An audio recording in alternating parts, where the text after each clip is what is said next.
Sanskriti University for excellence in life. BTech Agri BSc lateral entry.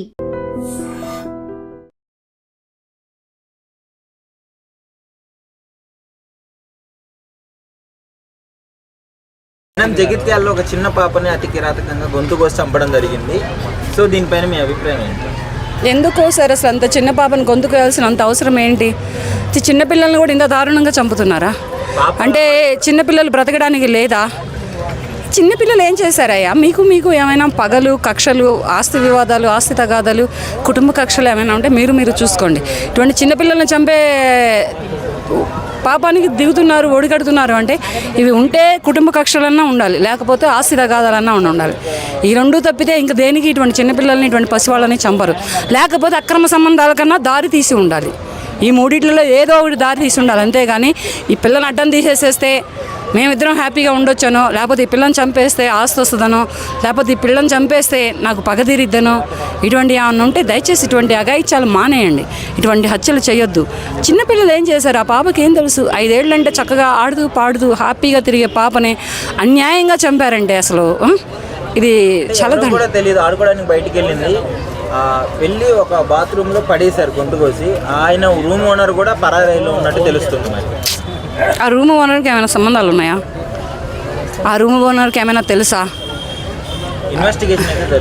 Investigation చేస్తున్నారు. కానీ ఇటువంటి మరీ ఇంత దారుణంగా చంపడం అంటే ఇది అసలు తలుచుకుంటుంటే నా చక్కగా చిన్న పాప చక్కగా ముద్దులు ఒలుకుతూ ఉంటుంది, చక్కగా క్యూట్గా బాగుంటుంది. అటువంటి అమ్మాయిని చంపడానికి చేతులు ఎలా వచ్చినాయి? చూస్తేనే చక్కగా ముద్దాడు బుద్ధి అవుతుంది. అటువంటి చిన్నపిల్లల్ని చంపడానికి వీళ్ళకి చేతులు ఎలా వస్తున్నాయి? కత్తులు ఎలా వెళ్తున్నాయి ఆ పిల్లల మీదకి? అటువంటి పసి హృదయాలు, పసి ప్రాణాల మీదకి కత్తులు ఎలా వెళ్తున్నాయి? వాళ్ళకి ఏం తెలుసు అని ఇటువంటి గొంతు కోసి దారుణంగా చంపారో అర్థం కావట్లేదు. వీళ్ళకి పనిష్మెంట్స్ ఎలా ఉంటే చేయబోయే వాళ్ళకి కానీ కొంచెం మారే అవకాశం ఉంది? ఏం లేదు, నేను ఎప్పటి నుంచో ఓటే చెబుతున్నా. ఇప్పుడు మహిళలు పురుషుల్ని, భర్తలను చంపుతున్నటువంటి హత్యలకే కానీ, ఈ పురుషులు అమ్మాయిలని అత్యాచారాలు చేసి చంపుతున్నటువంటి హత్యలకే కానీ, వీళ్ళని లోపలేసి వీళ్ళని నిర్ధారణ చేసి వీళ్ళకి కూర్చోబెట్టి మేపి వీళ్ళకి పనులు ఇచ్చి, పాటలు ఇచ్చి, వీళ్ళకి డబ్బులు ఇచ్చి, వీళ్ళకి ఒక షెల్టర్ ఇస్తున్నారనమాట. ఇటువంటి హంతకులందరికీ కలిపి న్యాయస్థానాలే కానీ, చట్టస్థానాలే కానీ, చట్టం ఏం చేస్తుందంటే తన పని తను చేసుకొని పోయి న్యాయస్థానానికి అప్పచెబుతుంది. న్యాయస్థానం నిర్ధారణ నిజాలు తెలుసుకొని వీళ్ళని కూర్చోబెట్టి మేపుతున్నారు. అలా మేపొద్దయ్యా. న్యాయస్థానాలకు నేను ఒకటే కోరుకుంటున్నాను, చేతులు ఎత్తి మరీ జోడించి మరీ కోరుకుంటున్నాను. అటువంటి శిక్షలు వేయొద్దు. ఉరి శిక్షలే కానీ, ఎన్కౌంటర్సే కానీ ఇవేమీ చేయొద్దు. కాలు చెయ్యి తీసేయండి, రోడ్డు మీద వదిలేయండి. ఒకటే కోరుకుంటున్నాను నేను.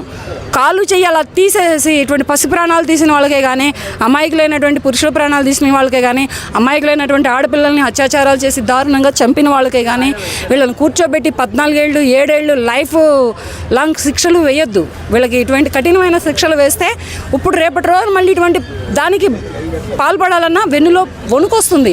ఇప్పుడు ఏమనుకుంటుందంటే, ఇప్పుడు చట్టస్థానాలు, న్యాయస్థానాలు ఇప్పుడు ఏం చేస్తున్నాయంటే ఏదో తీసుకెళ్తున్నాయి, బెయిల్ మీద వదిలేస్తున్నాయి, అది ఆసరాగా తీసుకొని వీళ్ళు ఇంకా ఇలా రెచ్చిపోతున్నారు. ఎన్నాళ్ళు ఉంటాం? ఉంటే లోపల 3 నెలలు ఉంటాం, లేకపోతే ఒక 6 నెలలు ఉంటాం, తర్వాత బయటికి రామా? బయట వచ్చి మళ్ళీ మనం బ్రతకమా? ఇంకా తీర్చుకోలేమా అనే ఒక అపోహలతోటి, ఒక ఇదితోటి వీళ్ళు ఇలా ఇటువంటి హత్యలే కానీ, ఇటువంటి అరాచకాలే కానీ, ఇటువంటి చిన్న పిల్లల ప్రాణాలే కానీ తీస్తున్నారంటే ఈ న్యాయస్థానాలలోనే కానీ, చట్టస్థానాలలో కానీ సరైన శిక్షలు లేవు. అదే వేరే సౌదీ కంట్రీలో చూడండి, తలకి తల, చెయ్యికి చెయ్యి, కాలుకు కాలు, ప్రాణానికి ప్రాణం, దేనికి అదే తీస్తున్నారు. అలా తీయొద్దు. వీళ్ళని కూర్చోబెట్టి మేపొద్దు. వీళ్ళకి ఉరి శిక్షలు వేసి అరగంటలో ప్రాణం కూడా తీయొద్దు. పడతారు, ఒక వారం రోజులు మొదలు పడతారు. ఇలాంటి తప్పులు చేసిన వాళ్ళకి, ఇటువంటి హత్యలు చేసిన వాళ్ళకి, ఇటువంటి మానభంగాలు చేసిన వాళ్ళకి, ఇటువంటి పసిపిల్లలను చంపిన వాళ్ళకి, ఇటువంటి భర్తలను చంపిన వాళ్ళకి, ఎవరికైనా కానీ, అటు సైడ్ మహిళలకే కావచ్చు, ఇటు సైడ్ పురుషులకే కావచ్చు, ఎవరికైనా కావచ్చు, ఒక కాలు ఒక చెయ్యి, రైట్ హ్యాండ్ లెఫ్ట్ లెగ్, లేదా లెఫ్ట్ హ్యాండ్ రైట్ లెగ్, ఈ రెండిళ్ళలో ఏదో ఒకటి తీసేసి రోడ్డు మీద వదిలేయండి.